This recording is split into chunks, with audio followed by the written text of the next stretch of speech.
Assalamualaikum warahmatullahi wabarakatuh. Bismillahirrahmanirrahim. Alhamdulillah.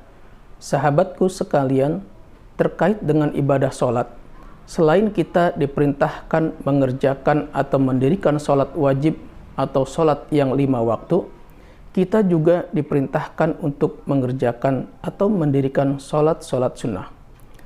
Sholat sunnah yaitu semua sholat selain dari sholat wajib atau sholat fardu, seperti sholat sunnah qabliyah dan ba'diyah, sholat sunnah tahajud, sholat sunnah duha, sholat sunnah hari raya, dan sholat-sholat sunnah lainnya. Pada kesempatan ini saya akan menyampaikan tentang keutamaan daripada sholat sunnah. Keutamaan dari sholat sunnah diantaranya yaitu: pertama, menyempurnakan sholat fardu atau sholat wajib sekaligus melengkapi kekurangannya. Hal ini berdasarkan pada hadis Nabi Muhammad SAW yang artinya, yang pertama kali dihisab dari seorang hamba pada hari kiamat adalah sholatnya. Jika dia menyempurnakannya, maka sholat itu akan sempurna untuknya. Jika tidak menyempurnakannya, maka Allah yang Maha Perkasa lagi Maha Mulia akan berfirman kepada malaikatnya, "Lihatlah, apakah kalian mendapatkan untuk hambaku itu beberapa sholat sunnah, sehingga kalian bisa menyempurnakan sholat wajibnya dengan sholat sunnah tersebut. Kemudian zakat juga demikian. Lalu amal-amal perbuatan itu dihisab berdasarkan hal tersebut." Hadis riwayat Abu Daud dan Ibnu Majah. Kemudian keutamaan sholat sunnah yang kedua yaitu dapat meninggikan derajat dan menghapuskan kesalahan. Hal ini berdasarkan hadis Sauban radhiyallahu anhu dari Nabi Muhammad SAW bersabda, yang artinya, "Engkau harus banyak bersujud, karena sesungguhnya engkau tidak bersujud kepada Allah sekali sujud, melainkan dengannya Allah akan mengangkat dirimu 1 derajat dan menghapuskan darimu 1 kesalahan." Hadis riwayat Muslim. Kemudian keutamaan sholat sunnah yang ketiga yaitu menjadi penyebab utama masuk surga dengan didampingi Nabi. Hal ini berdasarkan hadis Rabi'ah bin Ka'ab al-Aslami radhiyallahu anhu. Dia bercerita, "Aku pernah menginap bersama Rasulullah Shallallahu Alaihi Wasallam. Lalu aku bawakan air untuk berwudu dan kebutuhan beliau. Maka beliau bersabda kepadaku, 'Mintalah.' Kemudian kukatakan, 'Aku minta agar aku bisa menemanimu di surga.'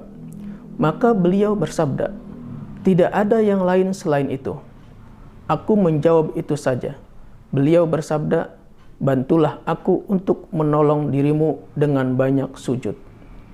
Kemudian yang keempat keutamaan dari sholat sunnah yaitu mendatangkan kecintaan Allah. Hal ini sesuai dengan hadis Abu Hurairah radhiyallahu anhu.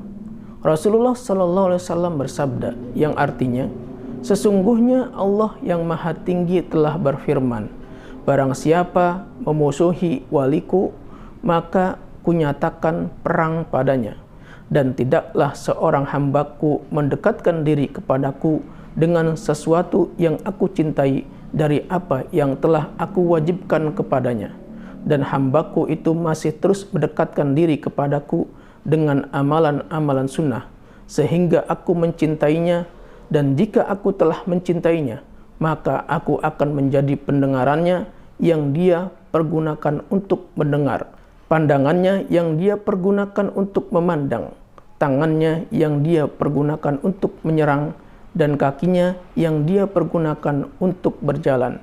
Dan jika meminta kepadaku, pasti aku akan memberinya. Dan jika memohon perlindungan kepadaku, aku pasti akan melindunginya. Dan aku tidak pernah ragu terhadap sesuatu yang aku kerjakan. Keraguanku pada jiwa seorang mukmin yang membenci kematian, dan aku tidak suka menyakitinya." Kemudian yang kelima, keutamaan dari sholat sunnah yaitu menambah rasa syukur kepada Allah Subhanahu wa Ta'ala. Hal ini sesuai dengan hadis Aisyah radhiyallahu anha.